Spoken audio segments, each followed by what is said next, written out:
And it's hard to find that time to get out and talk about that issue that will take away health care from millions, that will tax the health care for millions, that will raid the Social Security Trust Fund, that will actually cut $500 billion out of the Medicare budget.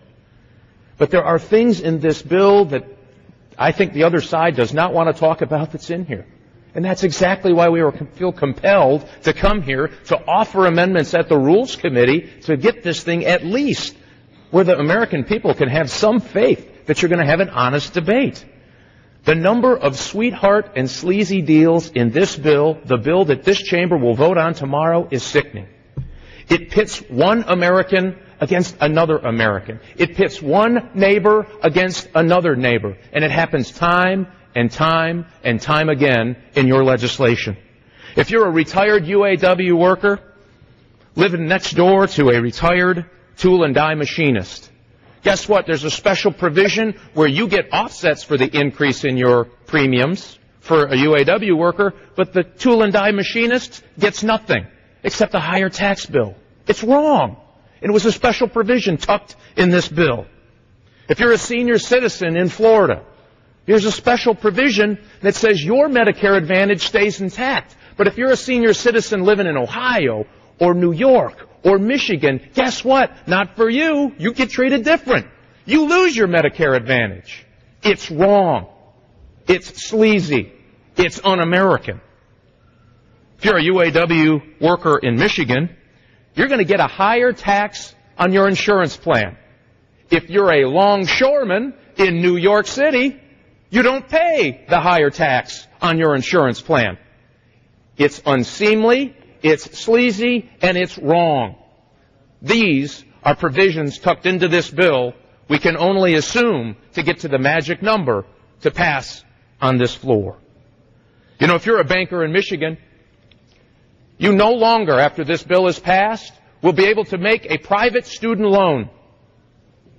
That's right. But if you're a banker from North Dakota, guess what? You'll get to make a private student loan. It's un-American.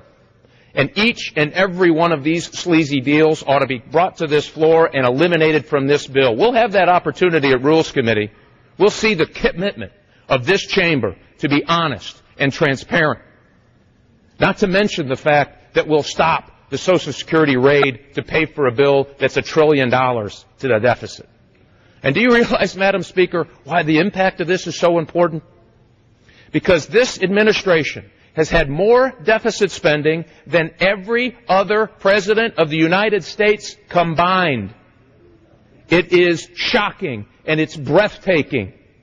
And the arrogance of this chamber to bring such an un-American bill with special sweetheart sleazy deals tucked in and arm twisting to make it happen is wrong.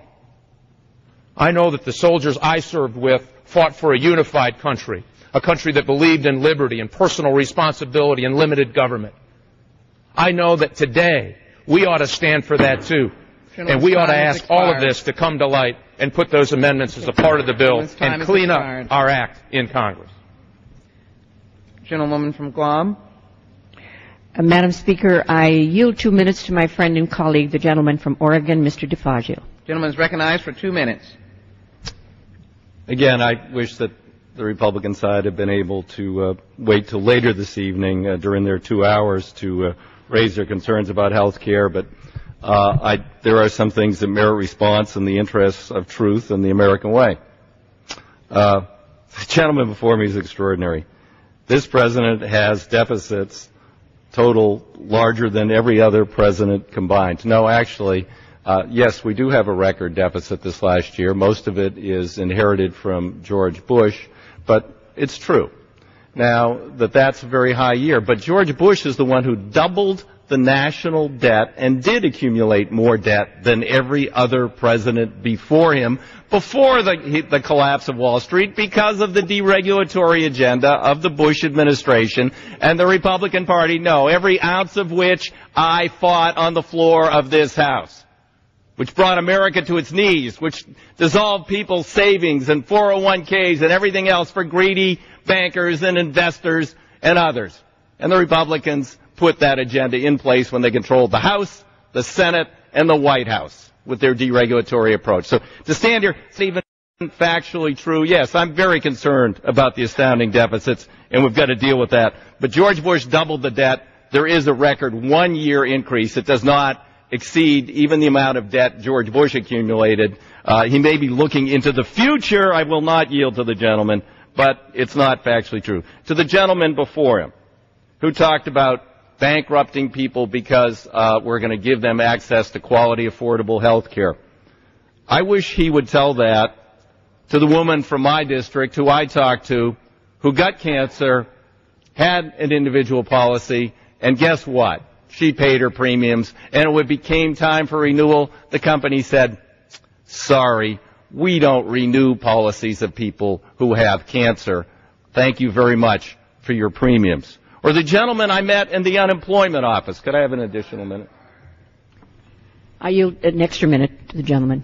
The gentleman I met in the unemployment office. Yeah, he had rights to purchase his health care under COBRA, but the cost of his health care was 3/4 of his unemployment benefit. His wife was deathly ill. This is a tough guy.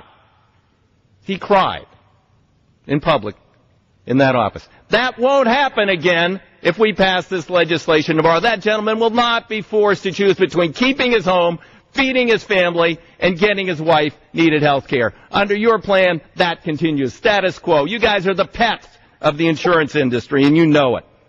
And then the woman who had needed a double mastectomy, and they had a special team from her insurance company. That was great. But their job was to find a way to get her off the plan. They reviewed her history. They found she'd been to a dermatologist for acne. They said she hadn't reported it. They rescinded her policy. And a gentleman from your side of the aisle had to threaten that insurance company publicly to get her reinstated. This inhibits that. If we need to take on the health insurance industry in America and prevent these abuses, and you guys did nothing about that when you were in charge, and your proposals for the future would do nothing about that. Gentleman's time has expired.